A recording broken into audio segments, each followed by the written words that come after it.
Hello everyone, welcome back to the channel. In today's video, I'm going to show you how to fix no signal or black screen on Amazon Firestick 4K Max. So in order to fix this, what you can do is you can simply try to restart your Fire TV Stick 4K Max by unplugging from power and plugging it back. You can even use the connection equipment that came with your device. You can even try to turn on any ANV receivers or sound bars connected to your Fire TV Stick 4K Max and switch them to the correct input, or connect your Fire TV Stick 4K Max directly to the TV. If this method doesn't work for you, then you can even disconnect the Fire TV Stick 4K Max from the HDMI port and then plug it back in. You can even try replacing your HDMI cable with a new one.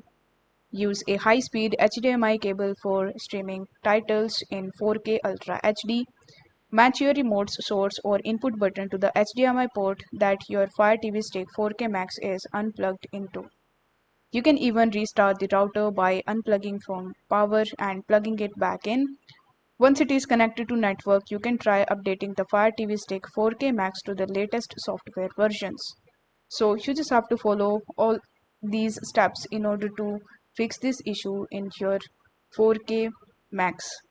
I hope this video was helpful, and if it was, then don't forget to like the video and subscribe to the channel. Thank you so much for watching.